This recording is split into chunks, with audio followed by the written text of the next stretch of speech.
Good morning. It's 11 o'clock on a Sunday, and it's time again for Chai and Why. Hopefully, this is our last online only session. Maybe from next month, we will get permission to be both physically at the venue. Of course, we will continue online because it allows us to reach out to more people. And let me just welcome everybody. And just remember that since this is an online session, we can't see you. So please do put in your questions and comments in the chat box if you're watching on YouTube or Facebook, or in the comments or Q&A if you're watching on Zoom. We would like to make this as interactive as possible, so do interact with us over the chat. Now, it's a pleasure to introduce today's speaker, Professor Deepa Khushalani at TIFR. She is a materials chemistry person in the Department of Chemical Sciences, where she works on a lot of interesting nanostructured materials that she's going to tell us about. And also, more important, she's going to tell us about her journey in science over the last many decades, I guess. And this topic was actually chosen because in February, we celebrate the International Day of Women and Girls in Science, and we've decided that we will do a Chai and Why on a topic that connects to this day. Okay, so without further ado, let me hand over to Deepa. Please remember to keep asking questions and give us your comments on the chat.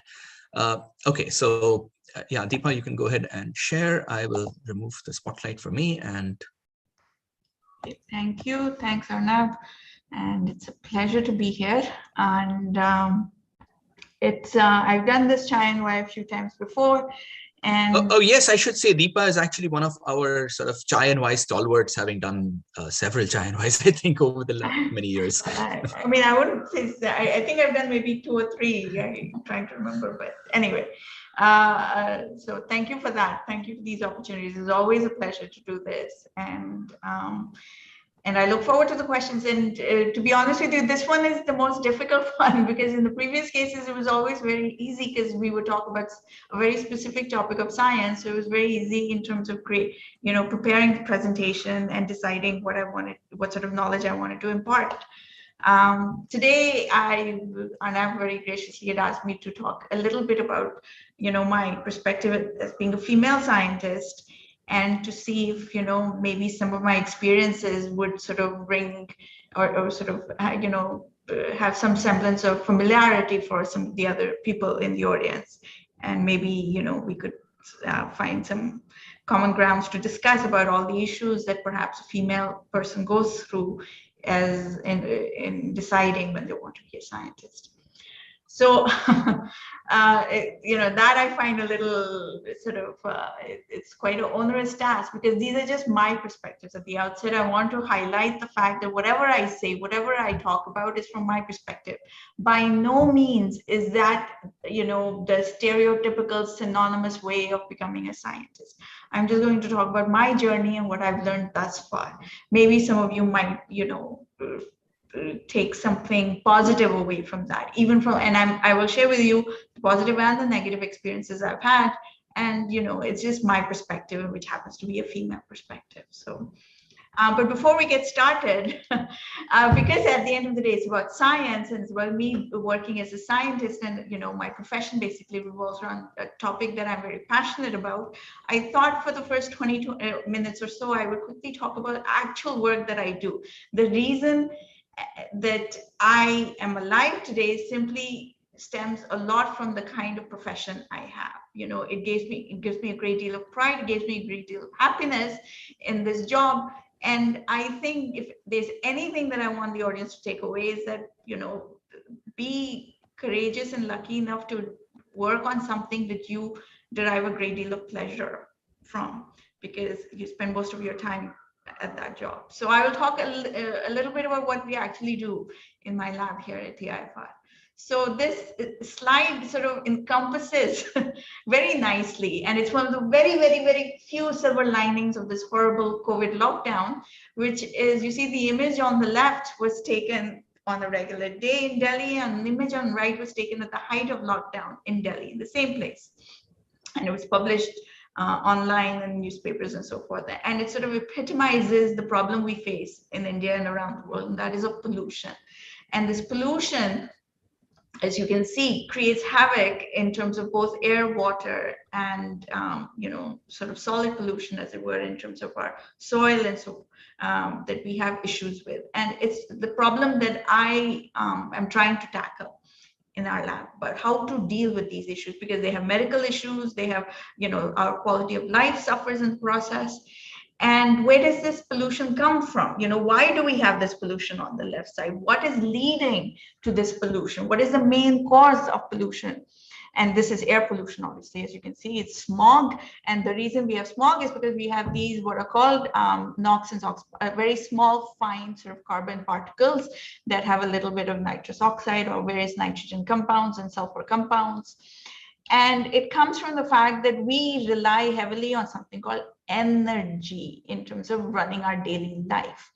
And these are all the ways we exploit energy. And in terms of getting access to this energy, it can be electrical energy predominantly. That is the one that we like to use quite a bit. And that is where a lot of the pollution comes from. I'm not saying it's the only source of pollution, but it's one of the main sources of pollution. And it is a problem in India simply because of the population. Here's a little graph that sort of shows you our current population. And obviously we're second behind China, as everybody's well familiar with. But the issue is what is going to happen in the next 40 years or so. We will surpass China substantially. And we are going to be the most populous country by far. I mean, we are going to surpass China, at least, based on the statistics and based on our current growth rate, birth rate that we have in this country. And why am I talking about population? And why am I talking about it from the Indian context? Simply because when you have population, what you have to do is, as a country, is you have provided a good quality of life. And this little graph is something called the Human Development Index. Is the UN comes up with this, and it's about the quality of life. And that's what's on the y-axis that I want you to see. And in case you're wondering where India is, I'll just highlight it here with my pointer. Oh, sorry, where's my highlighter? Here we go, sorry, right? Excuse the horrible swiggle, but that's where India is. Now that's on the y-axis question. And you can see a lot of the countries that you want to emigrate to, Indians love to go abroad and want to settle abroad. You will see that they have a higher quality of index, higher human development index. But what I'm not showing you is what is on the x-axis. And what is on the x-axis is actually the electricity consumption. And it turns out that if you want to improve your quality of life, and what do we mean by quality? I mean in terms of the kind of medical facilities that the country provides, the kind of education the country provides, the kind of access to amenities in terms of good roads and bridges and so forth, infrastructure amenities. What is the lifespan of the average human being in that country? All of these things, obviously, we want them to be as high as possible.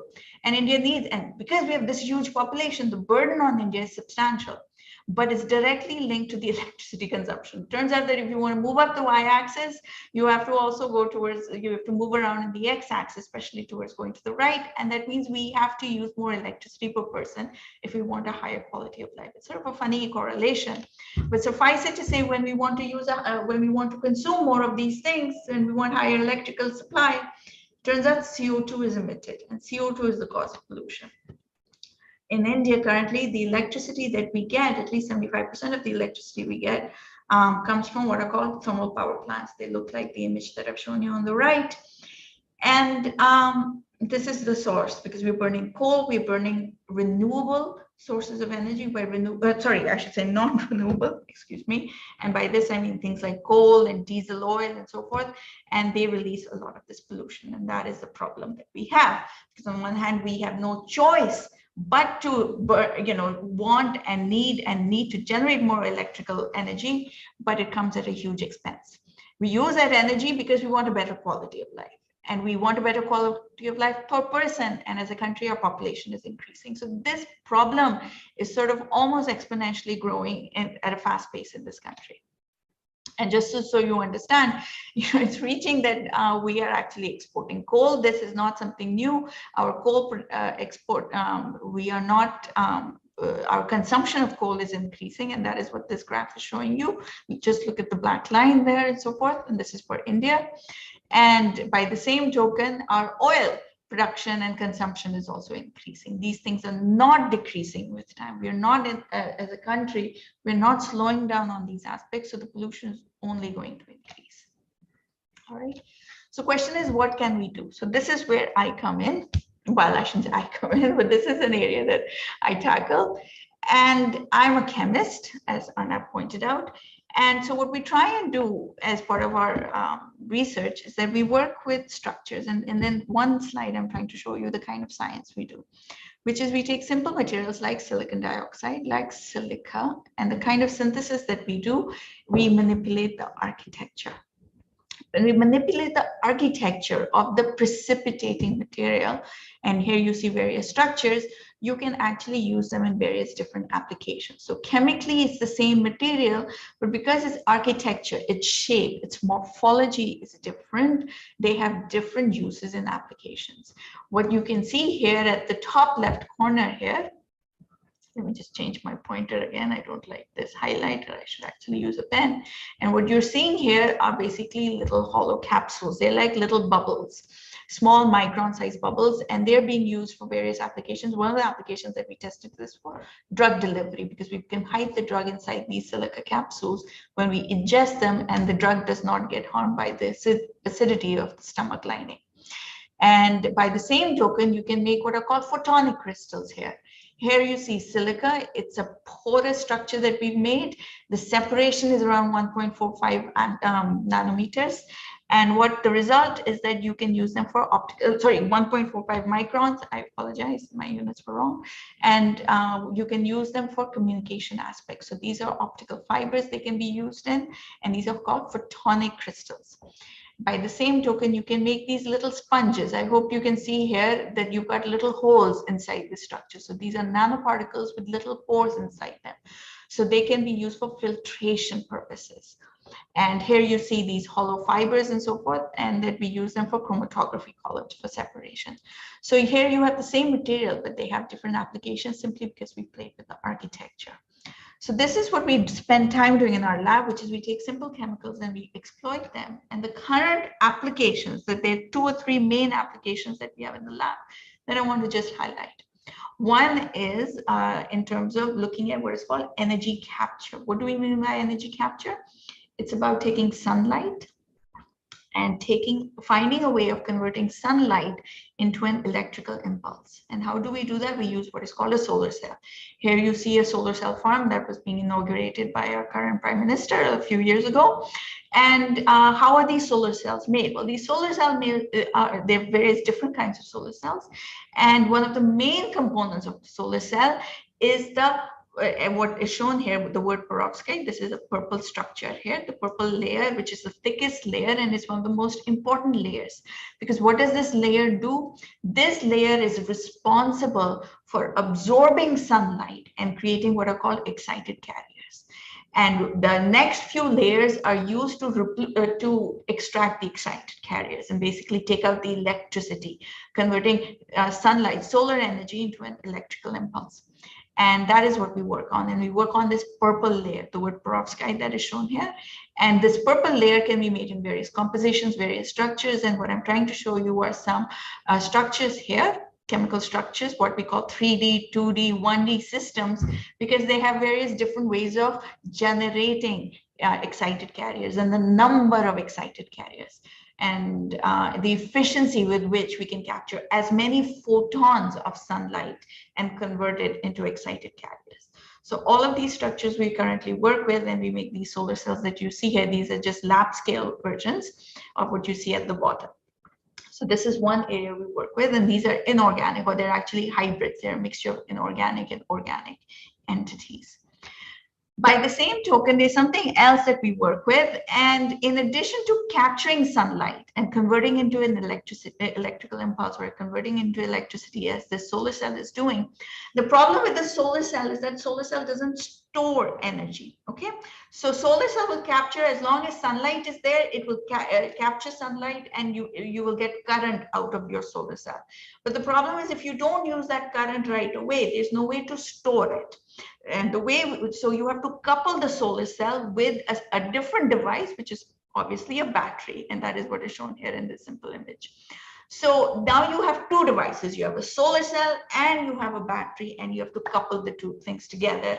And then only can you store it, because you actually want to use most of the electricity at night when the sun is not shining. Now, this is fine and dandy, and we also work with batteries. But what we work a lot now recently is we work on the idea, can we actually make what is called a solar battery? So a solar battery is that instead of having two devices here, the way I've shown you, can we have just a single device? And by a single device, the idea is that can I take a battery and make one of the electrodes, because a battery is a device that has an anode and a cathode. There are two electrodes present. Can I make one of these things transparent so that it can directly absorb sunlight and store it simultaneously? Because, you know, when you have two separate devices, you have interfaces and you have losses, you have efficiency problems and so forth. But if you have a single device, the chance of us being able to harvest sunlight effectively and at maximum efficiency could perhaps be higher. So this is what we work on, what is called a solar battery. And these are the kind of structures we work with. This is something called bismuth vanadate. I'm just showing you a quick image. And the idea is that, I won't spend too much time on the science. I'll be happy to discuss it if anybody wants to ask. But what I want you to see is the red curves, okay? The same material under red curves is showing you higher numbers. And what is this I'm referring to? Basically is what is happening when we are shining light on our battery, and the black is when we are doing it in the dark. And you will see the red numbers are always a bit better than the black numbers. And the idea is that we find that we can find materials that whose storage capability can get augmented. And just for those of you who are not familiar with this type of work, just think of it from your own personal sort of experience, which is next time you're traveling in car and your battery is running low on power. Would it not be nice if you just stick your phone out the window, let some sunlight fall on that phone, and the battery gets recharged right away? It's able to take that sunlight and recharge itself. And that is the impetus behind this kind of work. And we're finding you can find materials that do that. Another area of science that we work on is, instead of using coal or gasoline to generate, basically finding a way to, let's say, drive our car. Do we have to depend only on gasoline? Can we find a replacement, something that's more green? And it turns out hydrogen molecule is a fantastic molecule that can replace gasoline. Here is a table from Wikipedia, and it shows you that the energy stored inside that hydrogen molecule is substantially larger than all these other fuels that we are looking at. And these are your electric cars and batteries and so forth. And you find that this molecule stores a great deal of energy. In fact, it's called rocket fuel because it's what is used to send rockets into space. We don't want to always send rockets into space. We want to be able to use this gas to drive our cars, to drive our buses. But the problem is, despite knowing that it can be done, we still don't do it. Why don't we do it? The reason is because there's not enough hydrogen in the world to meet the demands of society. We do make hydrogen, but we make it through a very ungreen route. We use, again, diesel, oil or crude oil to refine it, and hydrogen gas is a byproduct of that. And that's not a very nice way of making hydrogen gas. It's pointless to create pollution to make a green molecule, what I'm calling a green source. And by the way, why are we calling it green? I'm calling it green simply because when I burn a carbon-based molecule like coal, like crude oil, I'm generating carbon dioxide, okay? But when I'm combusting hydrogen, combustion is nothing but reacting it with oxygen, and I get only water as the byproduct, okay? So this is the preferred route. And like I said, the problem is making this hydrogen gas and making enough of this hydrogen gas, because there is no lake under Saudi Arabia full of hydrogen gas, okay? We don't have this large indefinite supply of hydrogen gas. So we have to make hydrogen gas in large quantities. And we want to make it through a green route. And what is the green route we want to use? We want to use the reverse of the top reaction, which is called water splitting. I'm sure I've shown it here in the black at the bottom. And what I'm showing you here is that if we can take water and find a way of splitting it, it will make hydrogen gas. And water is a nice starting molecule because we have loads of water around us, correct? Well, it's true. We do have lots of water around us, and there are various ways of doing electrochemical splitting. Here are some routes, and this is called electrochemical splitting. This is called photoelectrochemical splitting, and this is called photocatalysis. Because it's not about just heating water. Please keep that in mind. I'm not boiling water. I need to split the water molecule to make a hydrogen molecule and an oxygen molecule. This is called a redox reaction. They're basically redox reactions. And the kind of reaction that I really like is the one that I've highlighted here, which is on the extreme right side. It's called photocatalysis. The aim is you take a beaker of water and you put a catalyst inside it and you shine light, and the catalyst takes the energy from sunlight and imparts it into the water molecule. Just so you understand, you see, this molecule needs energy to be torn apart, okay? And we need to provide it energy. So where is this energy coming from? I'm trying to provide this energy from sunlight, okay, onto a photocatalyst, onto a catalyst that will drive this reaction, and I should in principle get bubbles of oxygen and hydrogen coming. All of this is fine and dandy. The problem is, what kind of water do we use? Remember what I said about it being a redox reaction? The redox means it's a reduction in oxidation, and it means ions are involved. And therefore, when people do photocatalysis, that experiment that I showed you, people use what is called deionized water or fresh water to do that reaction. It is feasible, but people use fresh water. Now, remember what I said, we need loads of hydrogen molecule. We need to make lots of hydrogen gas, because that is what I want to use for my transportation purposes, for example. Now, the problem is making loads of hydrogen gas. Now, if I want to make loads of it, I cannot be using fresh water. Even though it's a green route, I cannot be using fresh water to do photocatalysis, because the problem is we don't have enough fresh water on our planet. What we do have a lot of is seawater. Now, the problem with seawater is that it's got all these ions in it.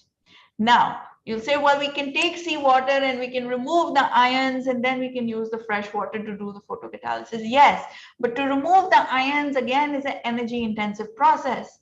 So it's like a circle. It's a horrible circle where, you know, we want to find a nice green route, but the problem is these ions interfere. And I don't want to do pre-treatment of my seawater. Okay, I want to just find a way of taking seawater directly and doing photocatalysis and hope that none of these ions interfere and I only get hydrogen gas coming up. Okay, and it turns out it depends on the catalyst. So that is what we work on, and one of the catalysts that we have found that is very useful, turns out, is something called carbon nitride. Please keep in mind, even though this is a carbon-based compound, it's a catalyst. So I'm not doing anything to it. I can recover it from my reaction and reuse it in another reaction. So it's completely reusable. There is no pollution being generated. Yes, the first time I make it, I have to use a carbon-based source. But once I've made it, it stays with me for a long time. And the carbon nitride looks like this. Think of graphite. Think of your pencil. It's very simple to the material making up the graphite in your pencil. Graphite is just pure carbon. This has nitrogen in there. And what we do is we put a little ionic charges on that. All right. So it's called a polymeric carbon nitride that is functionalized. It has these layer spacings and so forth.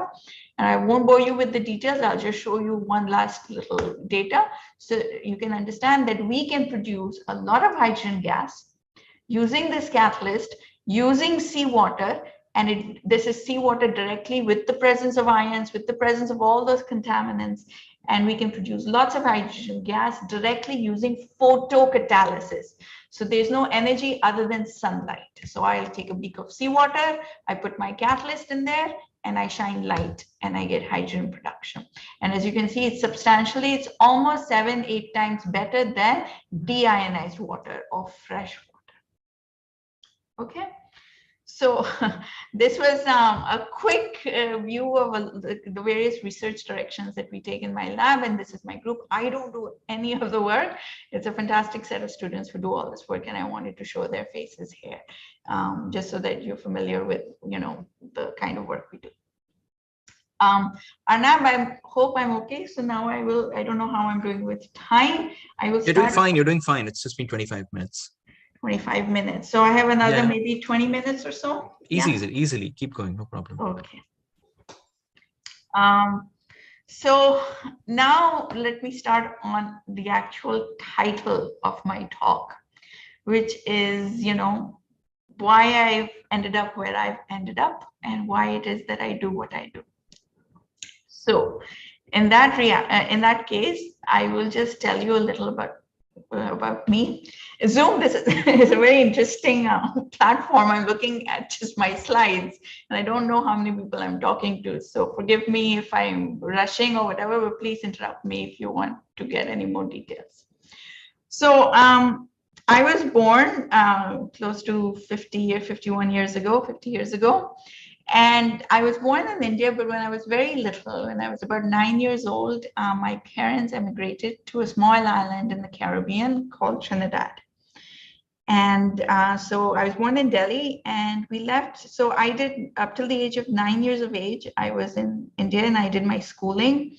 It was old enough to learn Hindi and a little bit of Sanskrit and so forth, but not too old that I knew every Indian tradition, as it were. But anyway, so we moved to Caribbean and we moved to an island in Trinidad, and there I spent about 7 years. So I did most of my high school up till basically what you would say 10th standard or boards or whatever. In those days, we used to have O levels. So when we moved to Trinidad, it was a very interesting experience at being there at a young age. And the only thing I would say is that my parents, just like any Indian family, wants their child to be educated and study and be very studious. And my parents were the same. And so they made sure that we, paid attention to our studies. But there was no compunction or no force that you have to do X, Y, Z when you grow up. But one thing was for sure, that they always preferred that, we think about science, because my father always preferred that, there'd be more opportunities in life if you take courses in science. So as a result, I took chemistry, biology, physics, and so forth. Did my what is called O levels in those days there. And it was in all the subjects. And just so you know, even though I sit here talking about chemistry, during my O levels, my worst exam mark was in chemistry. My highest exam was in physics and maths, and I scored a B in chemistry. And but anyway, so it's sort of funny how in those days, but I can tell you that it was also my favorite subject, even though I scored very little on it. It was the poorest mark I had. It was worse than English and French. I even took French in those days. But anyway, so at the age of 16, we moved to Canada. And I did my, so after finishing 10th standard, I did 1 year of high school in Vancouver. And then I did my bachelor's there, Bachelor of Science. And at that point, I should tell you, so chemistry, like I said, there was no expectation that I would be pursuing chemistry. I don't think I ever thought of it.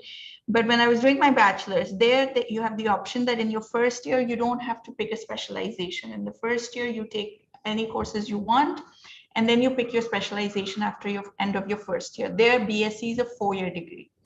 So at the end of my first year, I remember, I can tell you one thing, I didn't know what I wanted to do, but I kind of knew what I did not want to do. I knew my father wanted me to be a doctor. My mother wanted me to be a teacher. And so because of that, I said, okay, well, I better take biology, I have to pursue medicine. But I knew that I kind of didn't want to pursue maths or physics, even though I was scoring pretty decently in college in those days. So and chemistry was kind of like, I sort of, I guess maybe it was my ego or a personal choice, because I always remember that I did not do well in chemistry in my O levels. So I wanted to prove to myself that that I could excel at that. So I continued taking chemistry. But in my second year, I realized medicine was not for me. Biology, I just found was a little too much of memorization. So by sort of process of elimination, I ended up taking chemistry, and I did honors in chemistry with my BSc degree. And it was not the fact that I wanted to be a chemist or do something amazing in chemistry. It was more about what I did not want to do. I kind of did not want to do biology. I did not want to do physics. And, being very sort of square in my approach and my thinking, I was not very inventive. I said, well, what is left? Chemistry. Okay, so we do a BSc in chemistry. And that's what I did. While doing my BSc, one thing I remember looking around and was always amazed by were my professors, about how they had this lovely life. In the university where I did, they had lovely offices and they would come and go as they pleased, and everybody would respect them. And I thought, that's a pretty easygoing life. I could see, that it seems comfortable. It doesn't seem like, it takes a lot of physical activity. And because being in medicine, all I would see is people running around in hospitals and so forth. So it was a sort of a funny image I had. And I thought it seems very tiring, working all night, having night shifts and things like that. And a teacher is not something that I particularly liked, because I felt that I want to do something a bit more than just be a teacher, even though now that's pretty much what I do quite a bit here. So after moving to Vancouver, after doing my BSc, I then moved to Toronto to do my PhD, because it seemed at that point that I didn't want to get a job. And PhD, I'll tell you why I did a PhD. You know why I did a PhD? Because they pay you. You get a stipend, you get a salary. And I wanted to move away from my parents, but I did not want to be a burden on my parents. I wanted to continue studying. I didn't want to go out into the workforce after BSc. And I said, well, what do? I said, let's do a PhD. In Canada, you have the option of skipping your master's. You don't have to do an MSc if you don't want to, depending on your grades and so forth. So I skipped my master's and went directly to a PhD, and I moved to Toronto. And I was able to, despite my parents' unhappiness, for what it's worth, and I was able to, I think, convince them, because I was not a financial burden on them. I was able to do this completely on my own and pay for it and stay there. And it took me about 5.5 years to do my PhD. And because of that, it was, sort of an independent life. After finishing my PhD, the natural, you learn and you realize, okay, the next thing is to do what is called a postdoc. And that is where I moved to England to do my postdoc. And I was there for about 2 years in Bristol. I did a postdoc. And at that point, I think I had pretty much resigned myself to realizing that an academic career is something that I would like. It just seemed, calling. Part of it is what I call a Peter Pan attitude, which is you're constantly learning. You never feel that you've reached the top of the mountain. You never feel that you know everything. In fact, the best is that when you keep climbing up, you realize how little you know. And I really like that idea. To this day, it's my favorite feeling, because that's what you do in research. Every day you're doing something different. Every day you're learning. You don't have the answers in any textbook, and you have to figure out the answers yourself. So I really like that. So because of that, I realized an academic career was the best option. And I did get I got a university job in England. But at some point, I decided to come back to India, and I came back to India in 2004, and I came to TIFR, because TIFR was lucky enough. I was lucky enough to get a job in TIFR. In those days, they were not hiring foreign nationals, but I was a foreign national after having lived abroad for so long. But suffice it to say, I was lucky enough, and I've been here now for almost 16, 17 years. Now, that is my trajectory. And now I just want to share with you a couple of things that I've learned. And I do not know who's in the audience. I have no idea if I'm going to, and like I said at the beginning of my presentation, please realize this is my experience, this is my opinion, this is my perspective. By no means is what is stereotypical or what everybody in the world has gone through. Everybody's experience is different, but I just want to share with you what I've learned. Now I want to talk a little bit about the kind of skills that I think a person needs to have if they want to do well, especially pursuing a job in science. And it's something that no one told me, something that I required. And by the way, I should also highlight, no one in my family is a scientist. My father is an engineer, my mother is a housewife, and none of my grandparents, aunts, uncles, no one, neither on my mother's side or my father's side, they're all in business. So this is not something that I instinctively was born into. It's something that I have learned along the way, and I have pursued it simply out of a desire of wanting to do it, as opposed to being forced to do it. And so that is what I want to basically lay as the bottom point in this talk. Then we'll talk a little bit about skills. So in this slide, I'm highlighting what are called hard skills. This everybody's familiar with, that, when you want to be, whatever, you want to be an IT programmer, you have to learn how, various languages, you have to be proficient in those things, you have to be proficient in various concepts of how to use a computer and, all those things. Just like that, if you want to be a good violinist, you have to obviously learn how to play the violin. Okay, so these are hard skills. We are not born with this. We have to learn it through education, through training, and excel at it, hopefully. And the better you are, and hopefully you will be better at your job. Fine, this is something everyone's familiar with. But there's something also called soft skills. So soft skills you don't get taught at. There's no lecture, there's no course, there's no mark, there's no homework associated with soft skills. You go through life either having these skills or you don't. Some of these skills you're born with, some of these skills you develop, okay? And I've highlighted them, and you will see that many of these skills are important. And here's another slide, a bunch of other words: teamwork, adaptability, communication. For what it's worth, I will just highlight, I don't know if I have it here in my slide, I don't.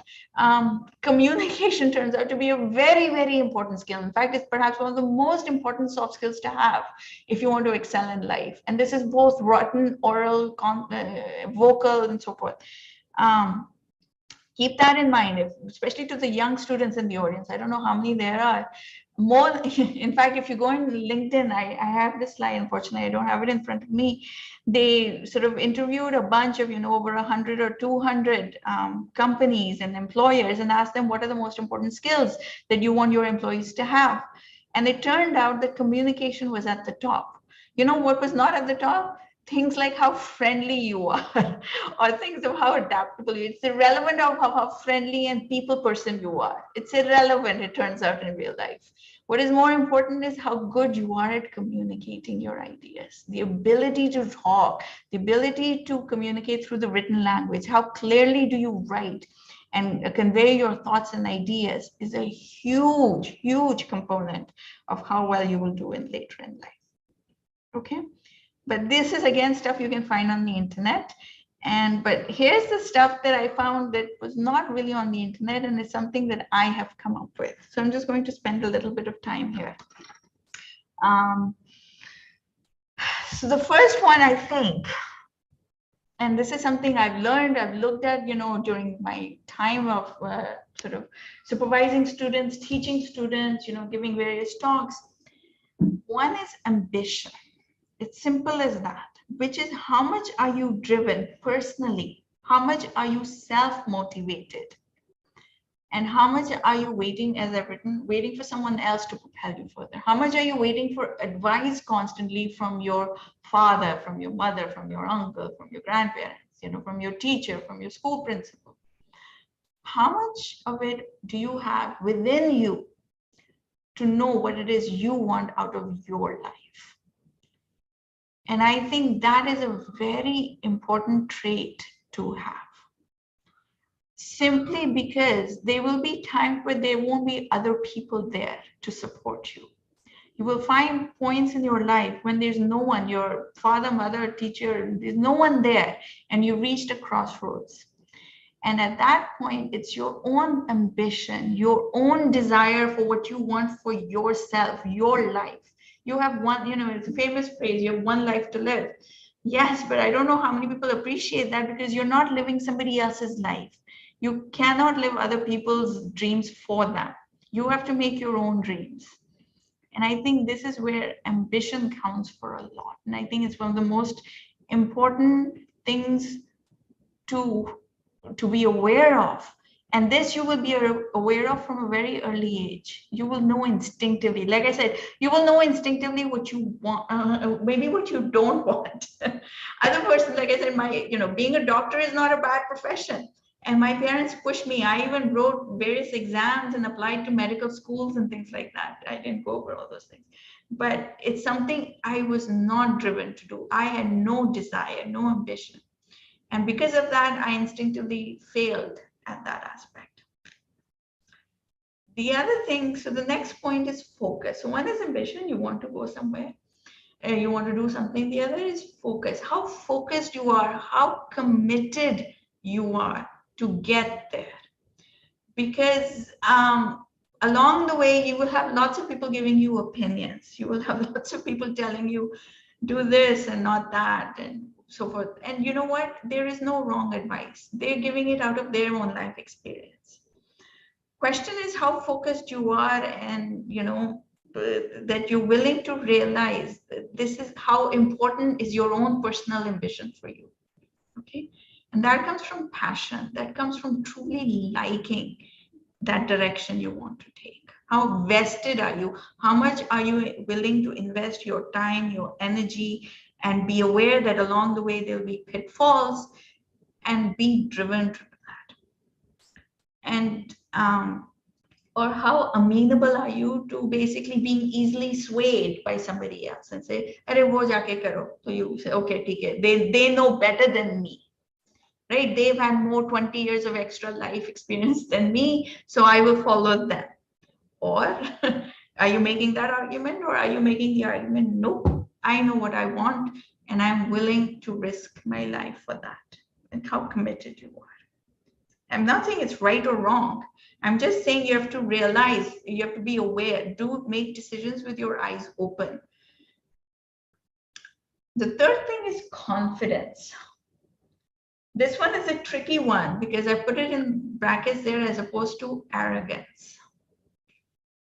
To achieve anything in life, you have to have faith in your ability, even when things are going wrong. And how confident are you about that? But it's a fine line that some people cross over to arrogance. And this is where you have to be a little careful. You cannot be meek. You cannot belittle your own accomplishments. You cannot wait for other people to give you confidence.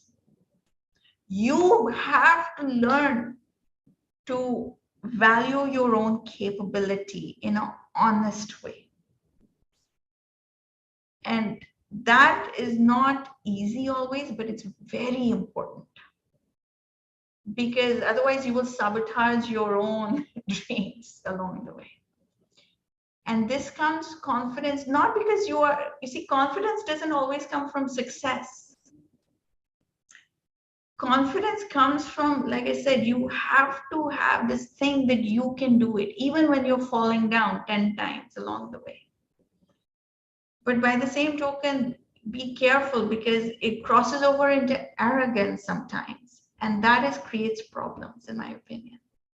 So everyone has to decide for themselves how much confidence they have. And when they don't have confidence, you have to figure a way out of how you can give it back to yourself.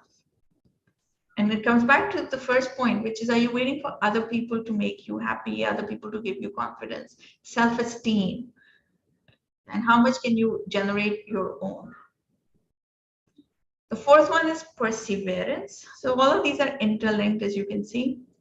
Now, perseverance is, learn from your failures. Yes, you have to learn, when things fall down, you have to pick yourself back up, be confident, and move on. But, there's something else I've written here, and I think this gets neglected. And people don't know that they're not doing this, which is when you make mistakes, you have to learn to forgive yourself. You have to learn to realize, yes, I made a mistake, and some mistakes are bigger than others. All right. But unless you forgive yourself, you cannot move on. Burying mistakes mentally and trying to pretend that they didn't happen is not a healthy way. And you will find that they catch up with you eventually. And learning how to forgive yourself for accepting that you're a human being and that you have made mistakes. You didn't, maybe someone offered you advice, you didn't take their advice, and in the process, something bad happened to you. You have to realize that it comes from a place of honesty, and you have to learn to forgive yourself, and only then can you move on. And only then can there be perseverance, because perseverance doesn't mean changing the trajectory of your direction. It means still being focused in the direction you want to go and moving despite the fact that you're falling down. And the next thing I want to sort of talk about, or sort of the skill, is about selfish versus selfless behavior. You know, there's this thing that people say, don't be selfish in life. You know, you should take care of others, you should worry about others, you should, but you know, you should make others happy. But my experience has been that you can't make others happy unless you make yourself happy. And you can only make yourself happy when you become selfish. When you put yourself ahead, and you have to decide what is good for you as a human being. It comes back to that statement, you have one life to live. The question is, when do you become selfish and when do you become selfless? Yes, there are other times where you have to give yourself up for others. So that aspect and that balancing act I have found to be very important, and accepting, mentally accepting that you're doing this for a selfish reason right now for yourself, in the hope that eventually you can give back to others. But right now you're being selfish, and being aware of that and not making excuses for it, being aware of your decision, taking ownership of your life. Okay? And this needs awareness. And finally, the last point I want to highlight, I've not talked too much. Part of it is this is the first time I'm doing this on Zoom. And usually when I have people in front of me, you know, I can sort of elaborate a bit more. I can see into their eyes. Now I can't do that. So forgive me if I've gone through all of this a little fast. I can give you more examples, but right now they're, you know, I'm just coming down to the last point, which is as a female, especially, this comes down to independence versus interdependence versus dependence, which is in different situations in life, you will have to be completely independent. And different situations in life, you will have to be dependent on others. And what is this ratio in your life? How often do you do this on your own? What problems do you face? Do you solve on your own? How do you look at your life, your direction? And how much of it are you waiting for others to help you along? And the last statement, which is how easily do you relinquish control? Because it depends on how often you relinquish control. It could be from a simple thing like someone opening a car door for you, you know, how, or someone paying your dinner bill. That is being dependent on someone else to do this for you. And how often, and are you okay with it? Fine. There's, like I said, there's no right or wrong answer. It's a question of how much you, but being aware, accepting that this is me, this is what I'm doing. So that, you know, because you're taking ownership of your life. You're taking ownership of the direction you're taking. You're taking control of your life, and you're not letting others decide what you should do. I think these sort of points I have realized are very important for me from a female perspective, that I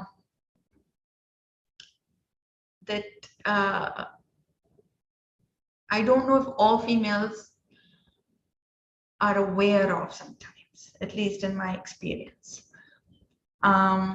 So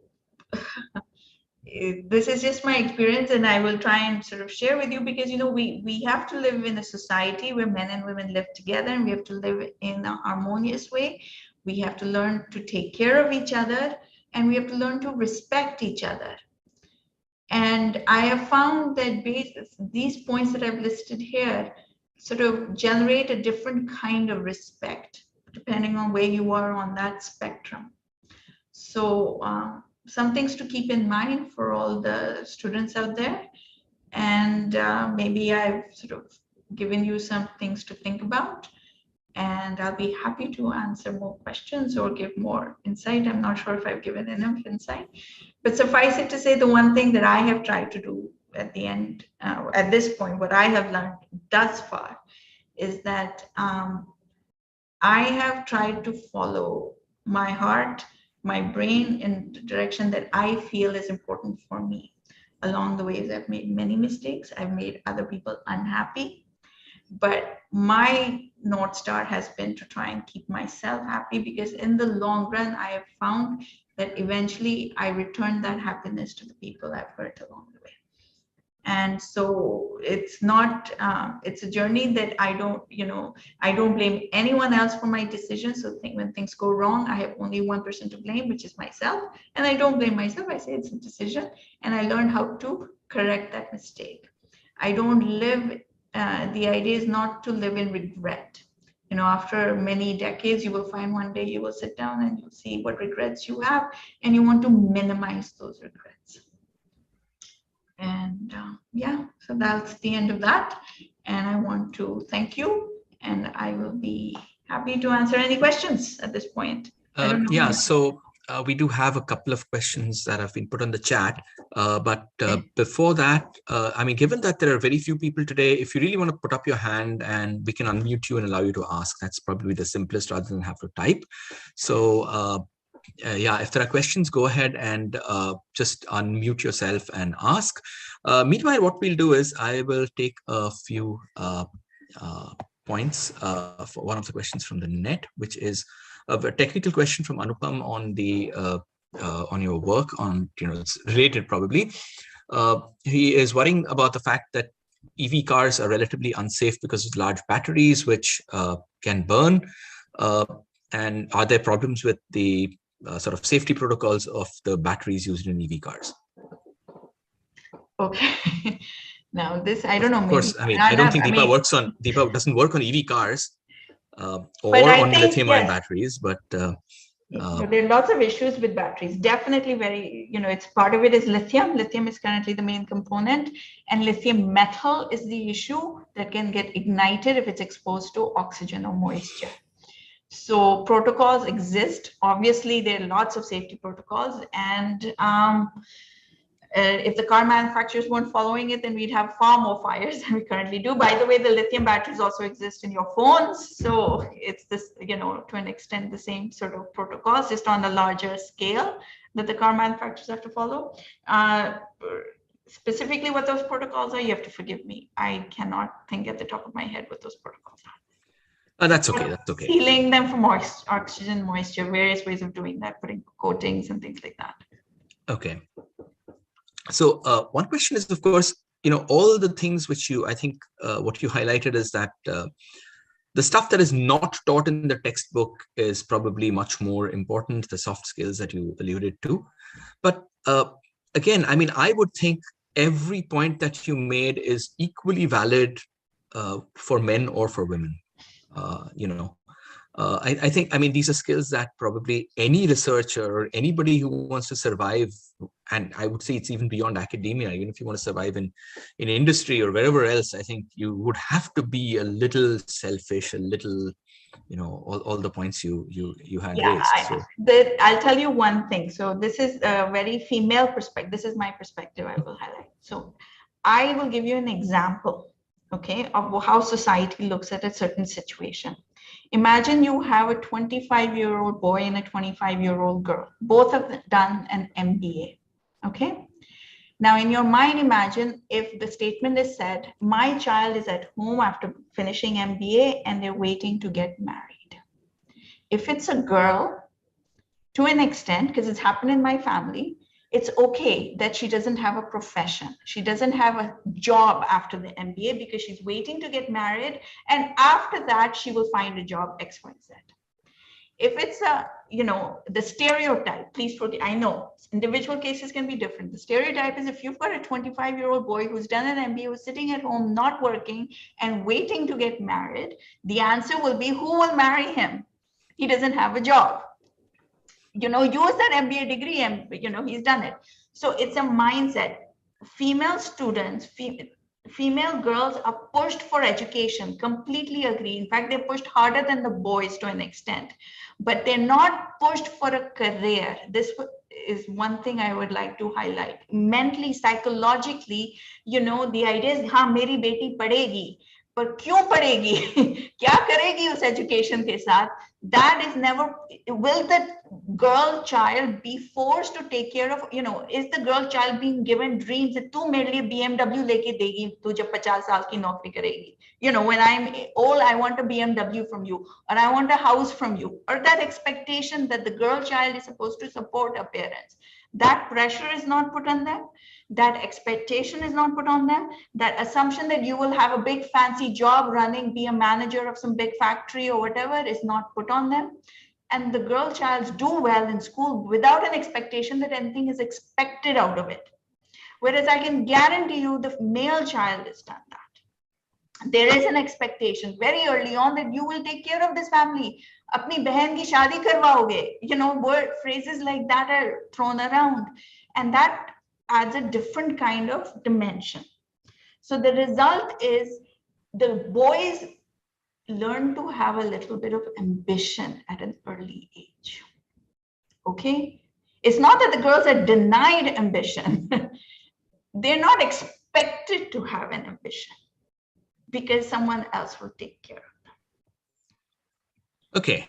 That was my issue, and I know Anna where you're coming from. These guys I'm just trying to highlight is I do not know how many students there, how many who's listening, but that was my issue. That is what I want to bring out, especially to the 10-year-olds, 15-year-old girls, that they need to, there's nothing, they should have a little bit of pressure in their life that they need to take care of. I'm not saying taking care of parents is the only thing in the world, but that the expectation must be there from society that they have to achieve something with that education, a career. There's a difference between a job and a career in terms of a calling in life. Just like you become a priest is not a job, it's a calling in life. Career versus job is a very nice thing to think about. Meanwhile, there is another question on Zoom in the Q&A which says that how do you keep yourself motivated while working as on your research or as a researcher, because sometimes research work does seem overwhelming? Research work is not sometimes, it's always overwhelming. In fact, I've had more, how should I say, points where 99% of the work is not working. All the experiments are going wrong, and it's that 1% that once in a while you get a light at the end, somewhere. Motivation, part of it comes from the fact that I have learned to look at every experiment not as a negative result, as just a result. Let us look at this result and see what it's trying to tell us. It's not negative because nature or whatever is trying to point us in a different direction. We were thinking we should go this way and things didn't go according to expectation. So it's not a negative result, it's something else. And if you sort of zoom in, you might just find that it takes you in a trajectory that was far better than what you had envisioned. So motivation comes from, like I said, that passion, desire, focus. Those things I can't teach you. You can't take a pill for this. You must innately like doing the job at hand. It's kind of like, when you hear a song and you instinctively like it and you remember the words immediately and you're singing it for the next 1 month. It's something that you must like to do, and motivation comes from the fact that expectation that you will find an answer to this problem.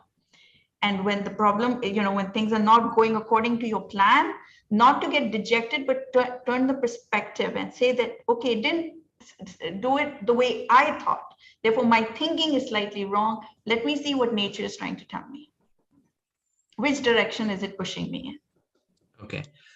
There's another question from Abhigyan Ray. I mean, Abhigyan, if you want, you can just speak out the question, or do you want me to read it out?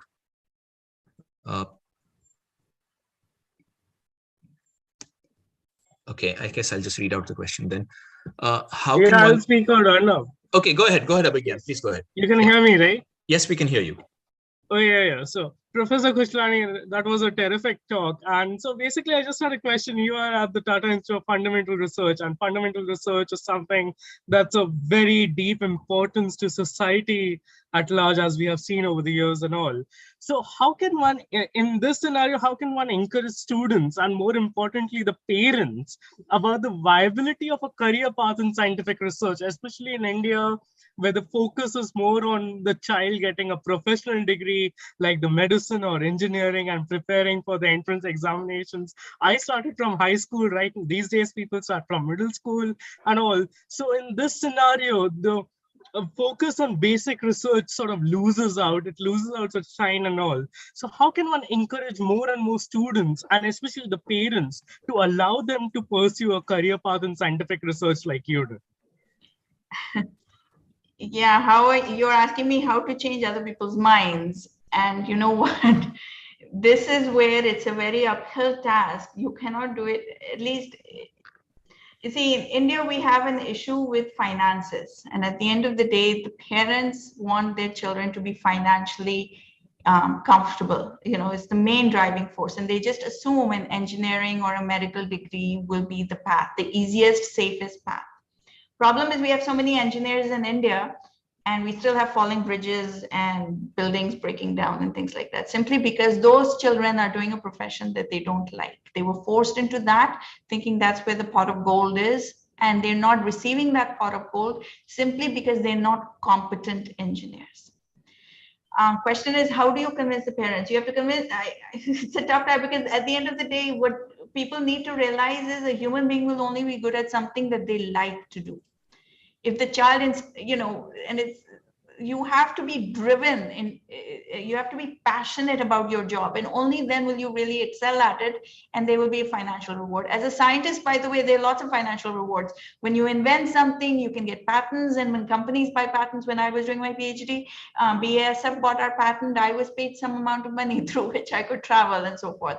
And even now, you know, in this government job, it's a fantastic job. You know, I get paid to travel. There are many perks of being a scientist. We don't have a 9-to-5 job. I work whenever I want to. I have a very decent salary that I don't have to negotiate. I get free travel around the world whenever I want to go, you know, to attend conferences and so forth. So it's a fantastic life. Financially, and they give us a flat, you know, lots of issues, lots of fantastic things, whether you have a government job or even if you work in a private university. But at the end of the day, you will only get these positions if you are, you know, I don't, this sounds like a very arrogant statement for conference, you know, when you're good at your job, you will get access. Just like if you're a fantastic engineer, you will be good at it. But if you're doing that thing out of just being forced to do it, you're not. So how do you convince parents? You have to convince. In India, the problem is you have to ask them to watch I and My. Yeah, you know, open the minds, let the children breathe a little, especially the 5-year-olds and the 10-year-olds. Let them breathe, let them figure out. They're not imbeciles, they're not stupid. Yes, advise them, but also give them the option to question the world around them. Let them open their minds, and they might just surprise you in the long run. So I don't know, Abigail, I'm not answering your question directly, but no, if it was such an easy two-dimensional answer, we would have used it by now. No, that's a really terrific answer. Mind if I ask just another question? Yeah, go ahead. Yeah, so you do some really wonderful work and all. So how do you go about selecting the problems to focus on, or the areas of research? Is it something that talking to someone over a cup of chai and all sort of got you interested in this, and then basically everything fell in place? Or is it a direction you took on your own and all? How do you go about selecting the problems that you have focused on over the years? And have you any regrets whatsoever regarding the problems or the areas of interest you have pursued over the years? I'll answer the first question. The only regret I have, and it's a personal regret, is that I don't do more. I wish I was more. The problem is I have too many. Anyway, it's a personal thing that at least when I work-wise, I wish I could be more productive. I don't think I'm as productive as I should be. That is my biggest regret. In terms of the problems, the problems come from everywhere. And like I said, the best thing about being a scientist, no one tells you what to do. Arnab can share, I hope shares the same sentiment. No one tells me in the morning, Deepa, you will have to do X, Y, Z. You do what you like, when you like, how much you like, and this problem has evolved. It's not like today I'm presenting you 3 problems. 3 years ago, I would have given you slightly different perspective on the same problems and so forth. So the best part is that the problems evolve. Obviously, science doesn't work in a bubble. You don't sit alone in your office. You have to interact. You have to collaborate. You have to talk to people who are 10 times more intelligent than you, which is everybody in this world to me. And you learn from them. And I might have been bringing these problems to you for the first time, but I can guarantee you there are lots of people around the world looking at these problems from different perspectives. And so it's Actually, can I take a stab at that question? I mean, it's actually a very, very relevant question. And I would say what Deepa had on the line number 1 of the slide, the one of the soft skills slide, was communication, right?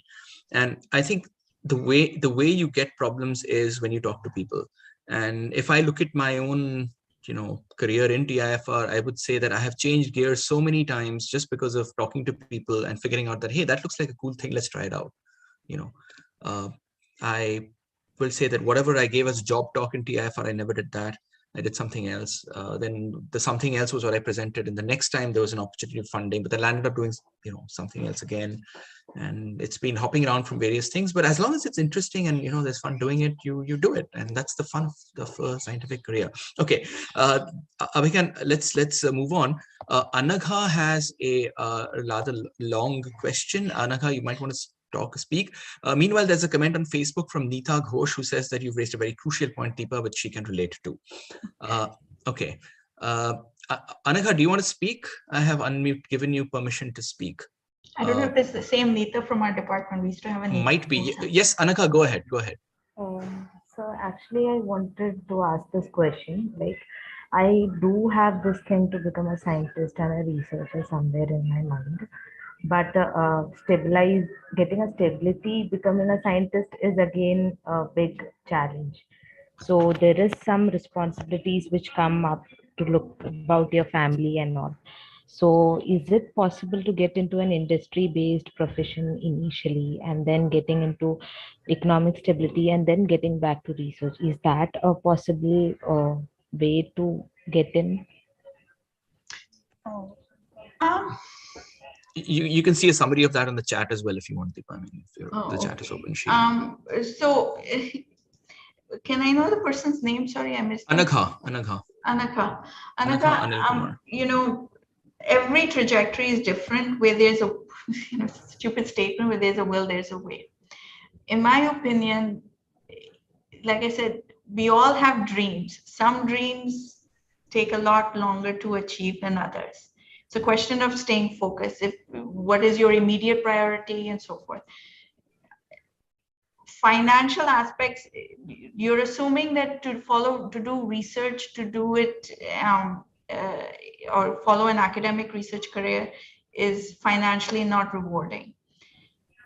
I tend to disagree with that statement. I think you can. It depends on where you're working and what you're working on. There are ways of getting funding and decent amount of funding. Working in industry, obviously you get paid, but there are a host of other disadvantages. So it's not a single answer, Anagha. I mean, I can't give you. I think everyone wants someone to tell them the path forward by do A followed by B, and you'll be set for life. It doesn't. In my experience, it never works like that. You have to look at your immediate environment and make a decision and then stand with that decision and put your entire focus behind that decision. And, who knows what the future holds? I have no idea what tomorrow or this afternoon will happen. So you have to decide what is your priority and how, Anagha, which is that how much are you willing to, see, to me, your question almost said that you're compromising on your dream by following and going into industry or a private position. Question is, how much are you willing to live with yourself with that decision? Because Is it going to cause a lot of mental turmoil? Are you going to be so unhappy that you may even be unproductive in that job? You may not like going in 9 to 5. You may end up taking more holidays. You may not get promoted. You may not get that higher salary or compensation in the process. So then it's not worth it, right?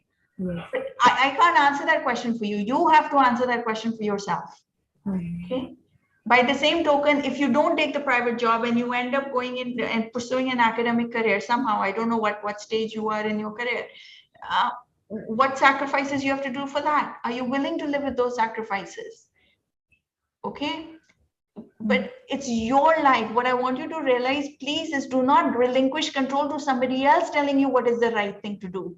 You have to figure out for you what is the right thing to do. And in both directions, there's sacrifices to be made, there are compromises to be made, and there'll be mistakes that will happen.